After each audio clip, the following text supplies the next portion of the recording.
हाँ जी तो welcome back असन लाइव टीवी ते मित्रों की हाल चाल है ठीक ठाक वधिया घैंट फ्रैश होना सबसक्राइब नहीं किया यूट्यूब ते सबसक्राइब करो।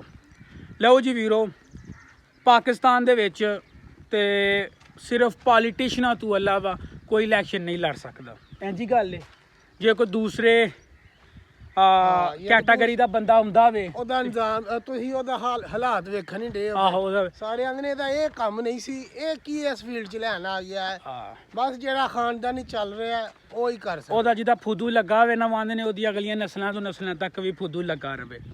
ਇੰਡੀਆ ਦੇ ਵਿੱਚ ਭਾਜੀ ਤੁਸੀਂ ਵੇਖ ਹੀ ਲਿਆ ਹੋਣਾ ਇੰਡੀਆ ਦੇ ਇੱਕ ਐਕਟਰ ਹੈ ਵਿਜੇ ਥਾਲਾਪਤੀ ਉਹਨੇ ਭਾਜੀ ਬੰਗਾਲ ਦੇ ਵਿੱਚ ਹੋੜੇ ਜਿੱਤਿਆ ਜਾਂ ਤਮਿਲਨਾਡੂ 'ਚ ਉਹਨੇ ਉਸਤਾਦ ਜੀ ਜਿਹੜੇ ਉੱਥੇ 18 ਸਾਲਾਂ ਤੋਂ ਬੰਦਾ ਬੈਠਾ ਸੀ ਨਾ ਜਿਹੜਾ 18 ਸਾਲਾਂ ਤੋਂ CM ਬਣਦਾ ਤਮਿਲਨਾਡੂ ਦਾ ਮੋਦੀ ਦੀ ਇਹ ਪਾਰਟੀ ਦਾ ਭਾਜੀ ਉਹਨੇ ਐਸੀਆਂ ਚਪਾਟੀਆਂ ਮਾਰੀਆਂ ਨੇ ਉਹਨਾਂ ਨੂੰ ਐਸੀਆਂ ਚਪਾਟੀਆਂ ਮਾਰੀਆਂ ਨੇ 234 ਸੀਟਾਂ ਦੇ ਵਿੱਚੋਂ 100 ਸੀਟਾਂ ਜਿੱਤਿਆ ਆਹੋ ਤੇ 107 ਸੀਟਾਂ ਚਾਹੀਦੇ ਨੇ CM ਬਣਨ ਵਾਸਤੇ ਤੇ ਉਹਨੇ ਸਕੂਨ ਨਾਲ ਆਸੂ ਪਾਸੂ ਫੜ ਕੇ ਤੇ ਉਹਨੇ ਜਿੱਤ ਜਾਣਾ। ਭਾਜੀ ਉਹਦੇ ਮੈਂ ਵੇਖਣ ਡਿਆ ਸਾਂ ਕਿ ਉਹਨੇ ਇੰਨਾ ਕੁ ਗਰੀਬਾਂ ਵਾਸਤੇ ਸੋਚਿਆ ਕਿ ਛੱਡ ਗੱਲਾਂ ਦਿਓ ਅੱਲਾ ਕਰੇ ਜੀ ਪੂਰਾ ਹਰ ਇੱਕ ਘਰ ਨੇ ਜਿਹੜਾ ਘਰ ਸੀ ਨਾ ਉਹਨੇ ਹਰ ਇੱਕ ਗਰੀਬ ਘਰ ਨੂੰ ਜਿਹਦੀ ਮਸਲਨ ਕਿ ਜ਼ਰੂਰਤ ਸੀ ਉਹਨੂੰ ਭਾਜੀ ਮਹੀਨੇ ਦੇ 6 ਸਿਲੰਡਰ ਫ੍ਰੀ ਲੱਭਦੇ ਨੇ। ਠੀਕ ਹੋ ਗਿਆ। ਉਸ ਤੋਂ ਬਾਅਦ ਜਿੰਨੀਆਂ ਵੀ ਐਸੀਆਂ ਬੇਵਾ ਨੇ ਜਿਨ੍ਹਾਂ ਕੋਲ ਕੋਈ ਨਾ ਕੋਈ ਹੁਨਰ ਹੈ ਉਹਨਾਂ ਨੂੰ ਉਸ ਹੁਨਰ ਦੇ ਮੁਤਾਬਕ ਉਹਨੇ ਬਿਜ਼ਨਸ ਸ਼ੁਰੂ ਕਰਕੇ ਦਿੱਤਾ ਹੈ। ਕੁਛ ਰਿਪੋਰਟ ਅੰਦਰ ਉਹ ਦੱਸਦੇ ਪਏ ਹਨ ਕਿ 80 ਲੱਖ ਤੋਂ ਉੱਤੇ ਜਿਹੜੀਆਂ ਸਿਲਾਈ ਕਢਾਈ ਵਾਲੀਆਂ ਮਸ਼ੀਨਾਂ ਨੇ ਨਾ ਉਹਨੇ ਉਹ ਵੰਡੀਆਂ ਨੇ।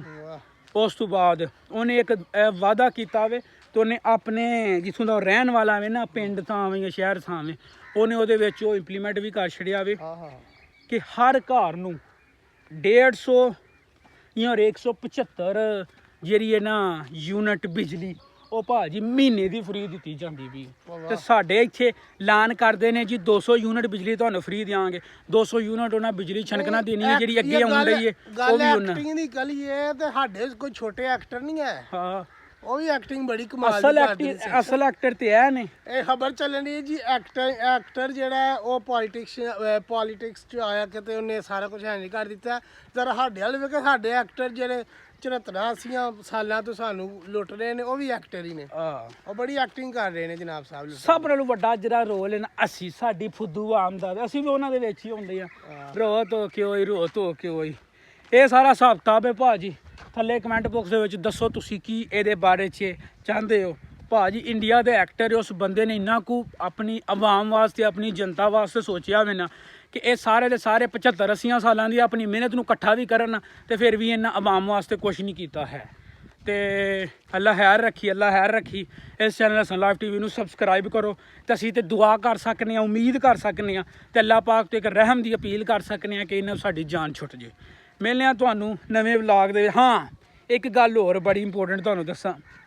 ਇੱਕ ਮਜ਼ਦੂਰ ਦਿਹਾੜੀ ਦਾ ਬੰਦਾ ਸੀ ਉਹਨੇ ਅੱਗੇ ਨਾ ਉਹਨੇ ਮਾਇਕ ਕੀਤਾ ਉਹਨੂੰ ਆਂਦਾ ਤੁਸੀਂ ਇਸ ਹਕੂਮਤ ਤੋਂ ਕੀ ਮਸਲਨ ਕਿ ਹੋਸ਼ ਹੋ ਕਿ ਨਹੀਂ ਹੋਸ਼ ਹੈ। ਉਹਨੇ ਅੱਗੋਂ ਐਡੇ ਕੋ ਕਮਾਲ ਦਾ ਜਵਾਬ ਦਿੱਤਾ ਨਾ ਆਂਦਾ ਮੈਂ ਤੇ ਆਪਣੇ ਅੱਲਾ ਅੱਗੇ ਅਪੀਲ ਕਰਨਾ ਵਾ ਕਿ ਇਹ ਜਿਹੜੀ ਹਕੂਮਤ ਦਾ ਟਾਈਮ ਰਹਿ ਗਿਆ ਨਾ ਇਹ ਵੀ ਪੂਰਾ ਕਰ ਲਵੇ ਤੇ ਅਗਲੇ 5 ਸਾਲ ਵੀ ਇਸੇ ਗੌਰਮੈਂਟ ਦੇ ਹੋਣ। ਉਹ ਜਿਹੜਾ ਐਂਕਰ ਉਹ ਬੜੇ ਹੈਰਾਨ ਹੋ ਕੇ ਆਂਦਾ ਉਹ ਜੀ ਕਿਉਂ ਜੀ ਉਹ ਕੀ ਵਜ੍ਹਾ ਵੇ ਤੁਸੀਂ ਤੇ ਇਹਦੀ ਤੇ ਕਾਰਗਰਦਗੀ ਇੰਝ ਆਂਦਾ ਮੈਨੂੰ ਪਤਾ ਉਹਨਾਂ ਦੀ ਕਾਰਗਰਦਗੀ ਇੰਝ ਅਸੀਂ ਚਾਹੁੰਦੇ ਹਾਂ ਕਿ ਅਸੀਂ ਜਿਹੜਾ ਅਜ਼ਾਬ ਜਾਂ ਜਿਹੜਾ ਕੋਈ ਆਪਣਾ ਅਜ਼ਾਬ ਭੁਗਤਨੇ ਆ ਨਾ ਅਗਲੇ ਜਹਾਨ ਜਾ ਕੇ ਉਹ ਅਸੀਂ ਇੱਥੇ ਭੁਗਤ ਲਈਏ। ਤੇ ਮੇਰੇ ਹਿਸਾਬ ਨਾਲ ਫੇਸ ਨਾਲੋਂ ਵੱਡਾ ਤਮਾਸ਼ਾ ਕੋਈ ਵੀ ਨਹੀਂ ਹੈ। ਇਹੀ ਗੱਲ ਹੈ ਬਾਅਦ 'ਚ ਸਾਰੇ ਗ੍ਰਾਮ ਮਾਫ ਹੋਈਏ। ਮਿਲਿਆ ਤੁਹਾਨੂੰ ਨਵੇਂ ਵਲੌਗ ਦੇ ਵਿੱਚ। ਰੱਬ ਰੱਖਾ।